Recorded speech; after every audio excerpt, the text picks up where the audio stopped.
अस्सलाम वालेकुम। आज जो टॉपिक हमने डिस्कस करना है वो है बोन। हमने जैसे प्रीवियस लेक्चर में डिस्कस किया था कि बोन जो है one of the type of connective tissue है। और कनेक्टिव टिश्यू में हमने डिस्कस किया था कि कनेक्टिव टिश्यू वो टिश्यूज होते हैं जिनमें large amount of matrix present होता है। और मैट्रिक्स किस पे कंसिस्ट करता है? फाइबर्स पे और ग्राउंड सब्सटेंस पे। तो बोन भी बेसिकली एक टाइप ऑफ कनेक्टिव टिश्यू है जिसमें large amount of matrix present होता है। जो बोन के टिश्यूज होते हैं उन्हें हम ऑशियस टिश्यू भी बोलते हैं। अब ये जो बेसिकली अगर हम देख लें बोन को स्पेसिफिकली, तो इसमें ऑर्गेनिक पोर्शन भी होता है, इनऑर्गेनिक पोर्शन भी होता है। और इसका जो मैट्रिक्स होता है उसमें जो इनऑर्गेनिक पोर्शन है वो कंसिस्ट करता है डिफरेंट मिनरल्स पे और सॉल्ट्स पे। तो इसमें बेसिकली कैल्शियम और फॉस्फेट लार्ज अमाउंट में प्रेजेंट होते हैं। और इन्हीं की वजह से, इनकी डेपोजिशन की वजह से ही जो बोन्स होती हैं वो हार्ड और टफ अपीयर होती हैं। अच्छा, अब हम देख लेते हैं कि बोन्स, जैसे हमने देखा था कि कनेक्टिव टिश्यू तीन पार्ट्स पे कंसिस्ट करते हैं। एक होते हैं सेल्स, दूसरे होते हैं उनका मैट्रिक्स, और जो मैट्रिक्स होता है वो फाइबर्स और ग्राउंड सब्सटेंस से बना होता है। अब हमने ये तो देख लिया कि वो जो ग्राउंड सब्सटेंस है उसमें बेसिकली आपके मिनरल्स की डेपोजिशन है और ऑर्गेनिक सब्सटेंस प्रेजेंट होते हैं। अब हम देख लेते हैं कि इसके सेल्स कौन कौन से हैं। तो इसमें आपके 3 टाइप्स ऑफ सेल्स होते हैं: ऑस्टियोब्लास्ट, ऑस्टियोसाइट्स एंड ऑस्टियोक्लास्ट। ये जो तीनों हैं ये किससे ड्राइव्ड होते हैं? ये तीनों ड्राइव्ड होते हैं ऑस्टियोप्रोजेनिटर सेल्स में। अभी जो ऑस्टियोप्रोजेनिटर सेल्स हैं ये इनके स्टेम सेल्स भी कह सकते हैं। अब इन्हीं यही further according to requirement different cells में डिवाइड होते हैं, जो कि आपके ऑस्टियोब्लास्ट, ऑस्टियोसाइट्स और ऑस्टियोक्लास्ट। जो ऑस्टियोब्लास्ट आते हैं आपके, ये बोन फॉर्मिंग सेल्स होते हैं, ठीक है। ऑस्टियोसाइट्स की अगर हम बात करें तो ये मेच्योर बोन सेल्स को बोलते हैं। और ऑस्टियोक्लास्ट क्या है? ये बोन रिजॉर्प्शन सेल्स हैं। अच्छा, ये जो बोन रिजॉर्प्शन का प्रोसेस होता है इसमें ये होता है कि बोन की ब्रेकडाउन की जाए according to need and requirement, ठीक है। और पर्टिकुलरली फ्रैक्चर्स या इंजरी में भी ये रोल प्ले करते हैं, बोन को दोबारा से रीशेप करने में हेल्प आउट करते हैं। ये तो आगे इसके सेल्स। उसके बाद आ जाता है उसका मैट्रिक्स। जैसे हमने कहा कि इसमें मिनरल्स प्रेजेंट हैं और इसमें ऑर्गेनिक कंपोनेंट्स प्रेजेंट हैं। तो इसमें जो मिनरल वाला पोर्शन है वो ऑलमोस्ट 65% तक मिनरल कंटेंट प्रेजेंट होता है। और इसमें कैल्शियम और फॉस्फेट ज़्यादा अमाउंट में प्रेजेंट होते हैं। उसके अलावा अगर हम देखें तो सोडियम, मैग्नीशियम, कार्बोनेट, सिट्रेट्स, ये भी इसमें कुछ अमाउंट में प्रेजेंट होते हैं। अब अगर हम बात करें टाइप्स ऑफ बोन टिश्यू की, तो हमारे पास basically 2 type of bone tissue आता है। एक आपका आता है कॉम्पैक्ट बोन, दूसरा आ जाता है आपका स्पॉन्जी बोन। जो कॉम्पैक्ट बोन होती है वो आपका डेंस एरिया बना रही होती है और इसमें कैविटीज प्रेजेंट नहीं होती। जबकि जो आपका स्पॉन्जी बोन वाला पोर्शन है उसमें आपको डिफरेंट कैविटीज नजर आती हैं, जिसे हम स्पेक्यूल्स या ट्रेबेक्युलाइज भी बोलते हैं, ठीक है।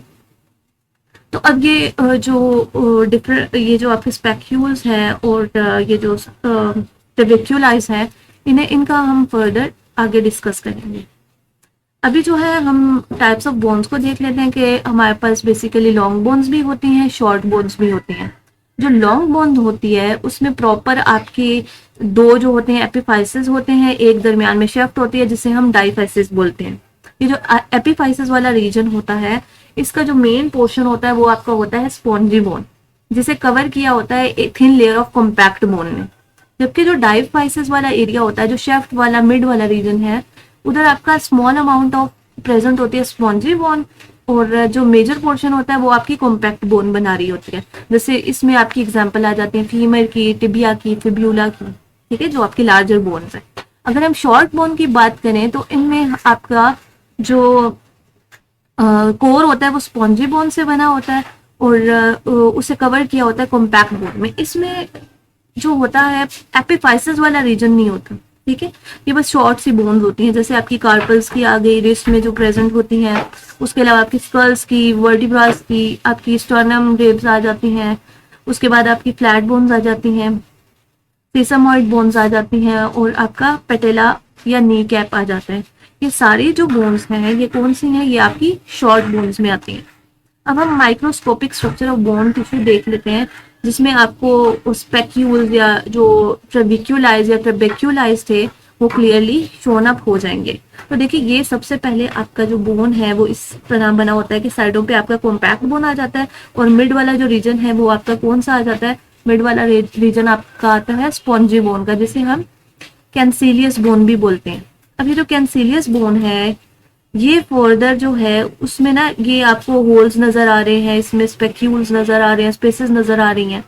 अब ये जो स्ट्रक्चर आपको नजर आ रहा है ये किससे बना होता है, ये बना होता है बेसिकली ट्रिबिक्यूलाई से। और ये जो एक ट्रिबिक्यूलाई है ये बना होता है लैमिला से। लैमिना बेसिकली अरेंजमेंट को बोलते हैं कि सेल्स ने और ये जो आपका मिनरल्स हैं इन्होंने अपने आप को इस तरह से अरेंज किया हुआ है स्फेरिकल शेप में, ये प्रॉपर लेयर्स की फॉर्म में अरेंज किया हुआ है और उन लेयर्स को बेसिकली हम बोलते हैं लैमिलास। तो अब आप देख सकते हैं कि यहाँ पर साइड आपको ऑस्टियोब्लास्ट भी नजर आ रहे हैं, ऑस्टियोक्लास्ट भी नजर आ रहे हैं, ऑस्टियोसाइट्स भी नजर आ रहे हैं और ये जो आपको व्हाइट सा पोर्शन नजर आ रहा है ये आपकी इधर मिनरल डेपोजिशन है और ये सब अरेंज होके आपके पास क्या बना रहे हैं, ये आपके पास लैमिला बना रहे हैं। अच्छा, अब हम देख लेते हैं बोन के फंक्शंस। बोन बेसिकली जो है आपका नेटवर्क और फ्रेमवर्क प्रोवाइड कर रही है जो कि आपके जितने डेलिकेट्स ऑर्गन होते हैं उनको प्रोटेक्शन प्रोवाइड करता है, उन्हें सपोर्ट प्रोवाइड करता है। बोन्स जो है उधर ही मसल्स आके अटैच होते हैं और बोन्स और मसल्स मिलकर क्या करते हैं, आपकी मूवमेंट के लिए रिस्पॉन्सिबल है। ठीक है, जितना मूवमेंट करते हैं, लोकोमोशन होता है, आपकी बॉडी एक जगह से दूसरी जगह मूव करती है, उसके लिए आपका यही स्ट्रक्चर रिस्पॉन्सिबल है। थर्ड जो आपका फंक्शन आ जाता है वो ये है कि जो आपकी स्टेम सेल्स होते हैं या स्टेम सेल्स वो कहाँ प्रेजेंट होते हैं, वो बोन मैरो के मैट्रिक्स के अंदर ही प्रेजेंट होते हैं।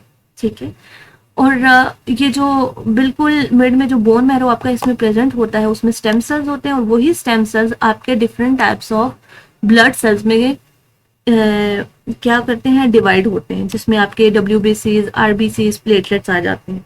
तो बेसिकली जो आपका बोन मैरो है वो ही रिस्पॉन्सिबल है for the production of blood cells और इस प्रोसेस को बेसिकली बोलते हैं हेमेटोपोइसिस।